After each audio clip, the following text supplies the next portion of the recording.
नमस्कार दोस्तों, YouTube channel N universe 22 में आपका स्वागत है। आज हम इस वीडियो में आपके साथ डिस्कस करेंगे सीम वेल्डिंग के बारे में। सीम वेल्डिंग एक ऐसी वेल्डिंग प्रोसेस है जो रजिस्टेंस वेल्डिंग का टाइप है और प्रेशर वेल्डिंग के अंतर्गत आती है और इसमें हम बिना किसी फिलर मेटल के वेल्ड कर सकते हैं।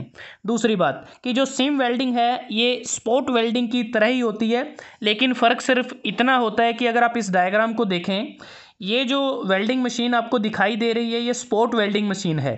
इसमें जो इलेक्ट्रोड हम यूज़ करते हैं वो पॉइंटेड और सिलेंड्रिकल फॉर्म में होते हैं, लेकिन सीम वेल्डिंग के केस में इन इलेक्ट्रोड को रिप्लेस कर दिया गया डिस्क और व्हील टाइप की जो इलेक्ट्रोड हैं उनमें इसको रिप्लेस कर दिया गया। तो इलेक्ट्रोड का डिफरेंस आ गया है। और दूसरी बात कि सीम वेल्डिंग में जब हमें कॉन्टीन्यूस वेल्ड की ज़रूरत होती है तो वो हमें सीम वेल्डिंग से ही मिलेगा, जिसको हम स्टिच वेल्ड भी बोल देते हैं। इसके अलावा अगर बात करें, जो सीम वेल्डिंग है ये एक हाई स्पीड और एक क्लीन प्रोसेस होती है। और इस वेल्डिंग को कैसे किया जाता है, इसकी एडवांटेज क्या हैं, डिसएडवांटेज क्या हैं और इसकी एप्लीकेशन क्या है, उनके बारे में हम विस्तार पूर्वक आपके साथ डिस्कस करेंगे। सबसे पहले अगर हम बात करें, जो सीम वेल्डिंग मशीन इस डायग्राम में आपको नज़र आ रही है, इसमें दो इलेक्ट्रोड लगी हैं। ये लोअर इलेक्ट्रोड है और ये अपर इलेक्ट्रोड है। ये जो इलेक्ट्रोड होती हैं ये कॉपर की बनी होती हैं और इनका जो डायामीटर है 50 mm से 600 mm के बीच में हो सकता है, 50 mm टू 600 mm के बीच में। लेकिन जो ज़्यादातर हम यूज़ करते हैं वो जो डायामीटर होता है वो 175 mm से 300 mm के बीच में वो रहता है। अगर हम विड्थ की बात करें, 10 mm से 20 mm के बीच में जो इलेक्ट्रोड होती है इसकी विड्थ रहती है। और अगर बात करें जो डायामीटर होता है इलेक्ट्रोड का, वो मेनली डिपेंड करता है कि हमारी जो वर्क पीस की शेप क्या है, और जो विड्थ होती है वो डिपेंड करती है कि वर्क पीस की थिकनेस क्या है और उसकी ज्योमेट्री किस प्रकार से है, उस पर डिपेंड करता है। अगर हम बात करें कि जो इलेक्ट्रोड हम इसमें यूज़ करते हैं उसमें हमें कूलिंग की ज़रूरत पड़ती है।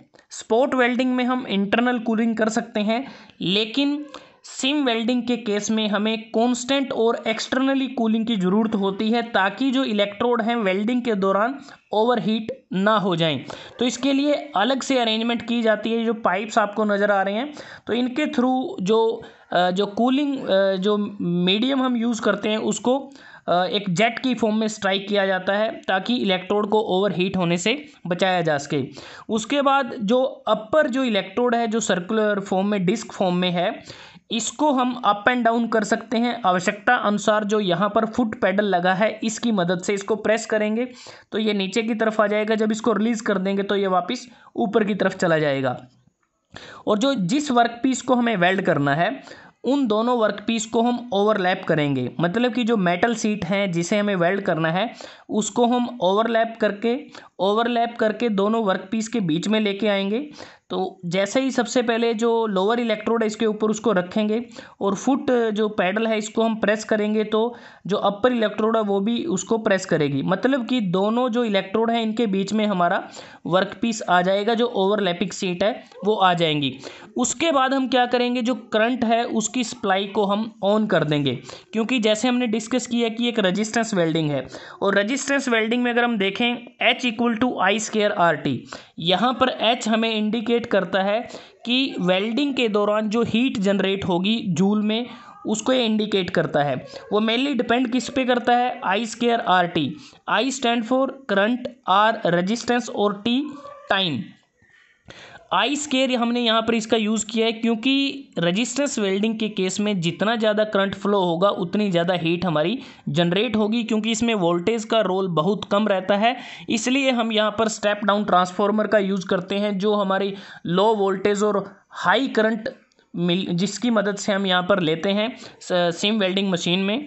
दूसरा जो R है ये रजिस्टेंस होता है, क्योंकि रजिस्टेंस वेल्डिंग में जो हीट जनरेट होती है वो जो हमारे कनेक्टिंग जो वर्क पीस होते हैं इनका जो इंटरफेस होता है इलेक्ट्रोड के साथ, तो जब करंट फ्लो करेगा उस करंट के फ्लो में जितना ज़्यादा रजिस्टेंस ऑफर होगा उतनी ज़्यादा हमारी हीट जनरेट होगी।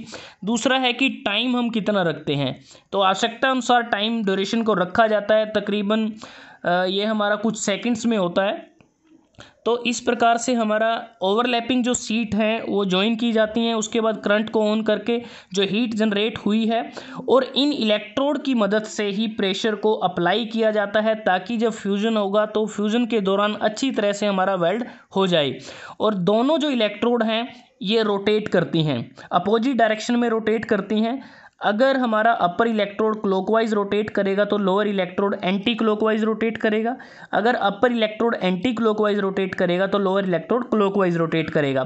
तो जब तक हमारा वेल्ड कंप्लीट नहीं हो जाता दोनों इलेक्ट्रोड रोटेट करती रहती हैं और जो हमारा वर्कपीस है वो आगे की तरफ मूव करता रहता है, जिससे फिर हमें कॉन्टिन्यूस वेल्ड मिलता है। अगर हम बात करें, यहाँ देखें 3 डायग्राम हमारे सामने हैं, तो इसमें हम 3 तरह के जो वेल्ड हैं वो ले सकते हैं। सबसे इंपॉर्टेंट अगर हम बात करें स्टिच वेल्ड उसे कहते हैं जहां हमें कॉन्टिन्यूस रेजिस्टेंस सिम मिलती है। अगर आप दोनों वर्कपीस को देखें तो यहाँ पर जो कॉन्टिन्यूस वेल्ड सिम हमें मिली है तो इसको हम स्टिच वेल्ड भी बोल देते हैं। बिल्कुल पूरी तरह से सिम हमें नज़र आ रही है। दूसरा होता है कि जब ये जो हमारे वेल्ड नगेट जिसको हम बोलते हैं ये इंडिविजुअल होते हैं, मतलब कि रोल स्पॉट वेल्डिंग हम करते हैं कि एक स्पॉट हमने दे दिया, उसके बाद थोड़े डिस्टेंस पे, फिर उसके बाद इस तरह से। और जो तीसरा होता है कि ओवरलैपिंग वेल्ड नगेट, मतलब कि एक नगेट के बाद दूसरा नगेट, फिर तीसरा, फिर चौथा, इस प्रकार से हमारी सिम बनती रहती है। तो 3 तरह की सिम मोस्टली हम इसमें यूज़ करते हैं ज़रूरत के अनुसार, जैसा आप इस डायग्राम में देख पा रहे हैं। अगर हम बात करें स्पीड की, जो वेल्डिंग की जो स्पीड रेंज रहती है इस केस में वो 0.5 से 3.5 मीटर प्रति मिनट रहती है। तो इस प्रकार से हम देखें ये जो वर्किंग है इसमें होती है। दूसरी बात, जब हम वेल्डिंग को स्टार्ट करते हैं हमें जो वर्कपीस हम यूज़ करते हैं उनको हमें अच्छी तरह से क्लीन कर लेना चाहिए। क्लीन इसलिए करते हैं ताकि उस पर कोई जो कंटामिनेंट्स हैं, जैसे कोई डर्ट है, पेंट है, स्केल है या ग्रीस वगैरह उस पर ना लगा हो, उसको अच्छी तरह से क्लीन कर लिया जाए। और जो इलेक्ट्रोड होती हैं हमारी जो कॉपर से बनी है इसको भी अच्छी तरह से क्लीन कर लें, उसके बाद प्रोसेस को आगे किया जा सकता है। तो इस प्रकार से इसमें हमारी वर्किंग होती है।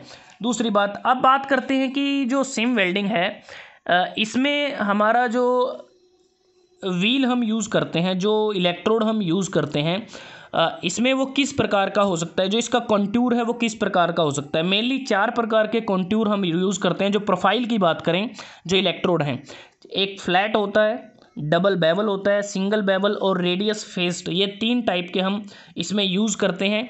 और जो कंटूर हमें सेलेक्ट करने हैं वो बेसिकली हमारे डिपेंड करते हैं कि हमारा वेल्डिंग करंट कितना हम यूज़ करते हैं, प्रेशर डिस्ट्रीब्यूशन हमें कितना चाहिए वेल्ड जोन के ऊपर, और हमारा ड्राई मैकेनिज्म हमने क्या यूज़ किया है, इन पे वो निर्भर करता है। और जो कंटूर हैं हम इसलिए यूज़ करते हैं ताकि हमें ज़रूरत के अनुसार हमारा जो सिम वेल्ड है वो मिल जाए।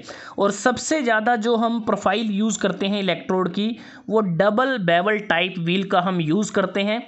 और जो रेडियस फेस्ड जो कंटूर हम यूज़ करते हैं उसमें हमें बेस्ट वेल्ड अपीयरेंस मिलती है।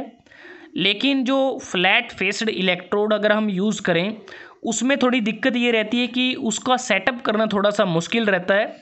और जो वर्क पीस हैं वो कम्प्लीटली हमारे जो पैरेलल हैं वो हमें नहीं, कम्प्लीटली जो वर्क पीसीज हैं वो हमें पैरेलल करने पड़ते हैं, अदरवाइज़ हमें जो कॉन्टैक्ट है वो यूनिफॉर्म नहीं मिलेगा।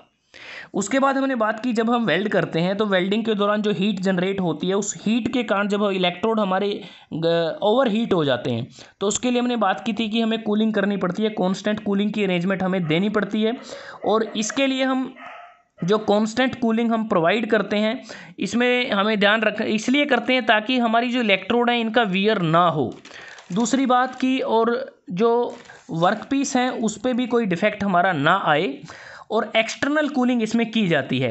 अगर हमें लो कार्बन स्टील का वेल्ड करना है तो उस केस में हम जिस सॉल्यूशन को एज ए कूलेंट यूज़ करते हैं उसमें 5% बोरैक्स का हम यूज़ करते हैं। अगर हमें स्टेनलेस स्टील या फिर नॉन फेरस मेटल को हमें वेल्ड करना है तो उस केस में जो ऑर्डिनरी हमारा जो टैप वाटर है उसको भी हम यूज़ कर सकते हैं। अगर बात करें कि सीम वेल्डिंग को करते समय हम कौन कौन से ज्वाइंट हैं जो बना सकते हैं, मेनली लैप ज्वाइंट और फ्लैंज ज्वाइंट हम इसमें बना सकते हैं। और जो सीम हम बात कर रहे हैं बार बार की, जो सीम हम बनाते हैं इसका जो वेल्ड साइज है, सिम वेल्ड साइज, वो मेनली डिपेंड करता है कि हमारा जो कॉन्टैक्ट एरिया किसके बीच में, वर्क पीस और इलेक्ट्रोड के बीच में जो कॉन्टैक्ट एरिया है उस पे ये डिपेंड करता है। दूसरी बात, जो डायामीटर होता है हमारे इलेक्ट्रोड का, उस पे ये डिपेंड करता है।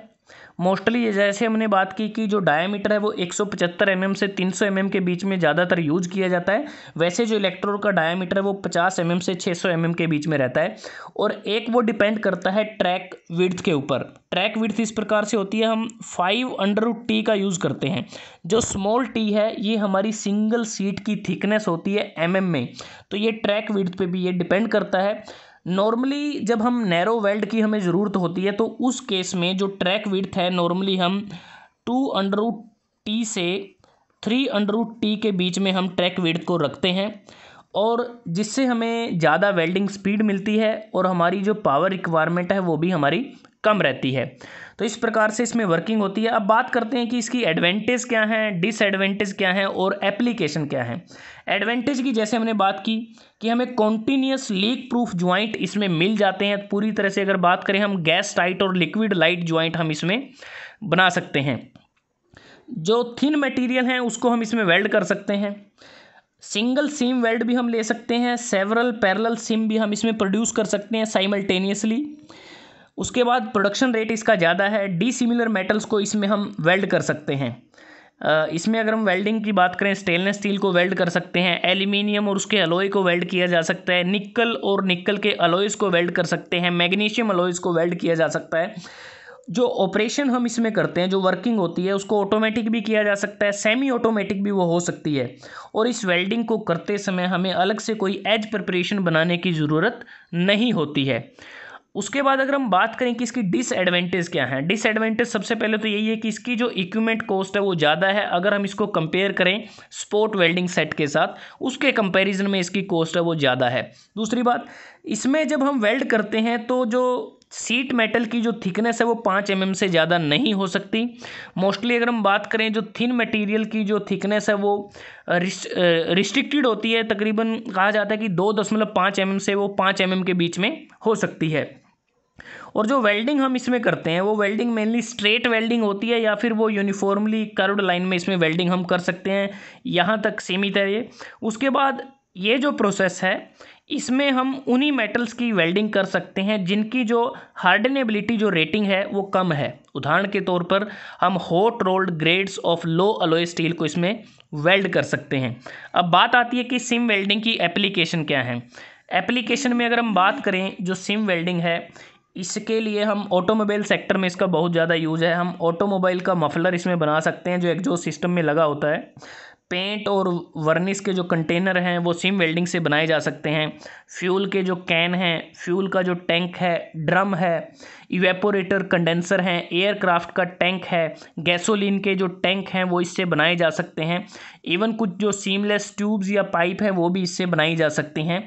तो कह सकते हैं कि जो वाटर टाइट टैंक बनाए जा सकते हैं। कुछ हमारा जो किचन में अप्लाइंसेस हम यूज़ करते हैं उनमें भी हम देखें सिम वेल्डिंग का उसमें यूज़ किया जाता है। तो दोस्तों आज हमने इस वीडियो में आपके साथ डिस्कस किया रेजिस्टेंस वेल्डिंग का इम्पोर्टेंट टाइप सिम वेल्डिंग, जो एक प्रेशर वेल्डिंग है जिसमें हम बिना किसी फिलर मेटल के वेल्ड को कंप्लीट करते हैं।